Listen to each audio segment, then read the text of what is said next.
السلام علیکم ناظرین، آپ دیکھ رہے ہیں میرے یوٹیوب چینل میں ہوں سہیل اکبر۔ میں آج بات کرنا چاہوں گا مفتی طارق مسعود صاحب کے حوالے سے۔ جیسے کہ میں نے گزشتہ کل بات کی تھی کہ مفتی طارق مسعود صاحب نے اپنے ان سے کو گفتگو میں کچھ آگے پیچھے اور یعنی گرامر کے حوالے سے جو ایسے بات کی تھی اس میں مسٹیک ہوئی تھی، تو ان کے حوالے سے انہوں نے معذرت کر لی۔ پھر بھی لوگوں نے کہا کہ مفتی طارق صاحب کے یہ معذرت کوئی قابل قبول نہیں ہے۔ آج مفتی صاحب نے بالکل واضح الفاظ میں بغیر چون چرا کے یعنی چونکہ وغیرہ یہ استعمال کر کے بالکل صاف الفاظ میں کہا کہ میں اپنے الفاظ واپس لیتا ہوں، میں اپنے قول سے رجوع کر لیتا ہوں، اور بالکل وضاحت اور برات کا اعلان کیا کہ اگر مجھ سے کوئی ایسے ہوئی ہے تو میں اس کے لیے معذرت خواہ ہوں۔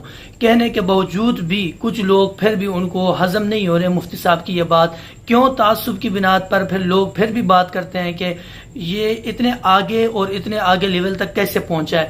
یہ ہمارے ملک میں جہالت کی انتہا اس درجے تک پہنچی ہے کہ اگر کوئی بات کہیں، کس سے کوئی بات ہو جاتی ہے، فوراً اس پر الزام لگاتے ہیں، الزام لگانے کے بعد ایک اس کے یعنی گستاخ رسول کا الزام لگا لیتے ہیں، توہین قرآن مجید کا الزام لگا کے فوراً کوئی جاہل لوگ اٹھ کھڑے ہو جاتے ہیں، پھر انہیں ایسے کر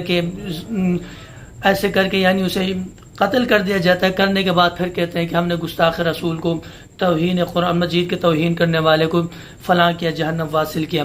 لیکن سب سے پہلے ایک چیز کی تحقیق ہونی چاہیے، تحقیقات کے بعد پھر اس پر عمل کرنا چاہیے۔ اگر کوئی بندہ ایسے حرکت کرے اس کو قانون کے حوالے کریں، آپ پہلے قانون سے اس سے مطالبہ کریں کہ انہیں سزا دلوائیں، قانون تحقیقات کرنے کے بعد پھر سزا دے گی۔ اپنی طرف سے ہر کوئی اگر اٹھ کے یہ فیصلہ سنانا شروع کر دے کہ جی فلاں کے سر قتل، فلاں کے سر تن سے جدا کرو، فلاں کو یوں کرو، تو پھر کیا ہوتا ہے، ملک میں مسائل جنم لیتے ہیں، پھر ملک میں کیا ہوتے ہیں، جرائم آ جاتے ہیں۔ ہر ایک بندہ پھر ہر ایک اٹھ کے پھر دوسرے کو قتل کرنا شروع کر دے گا، ہر ایک دوسرے کو قتل کریں گے، یعنی ملک کے جو امن و امن ہے یہ بد امنی ہوگی اور جرائم روز بروز بڑھتے جائیں گے۔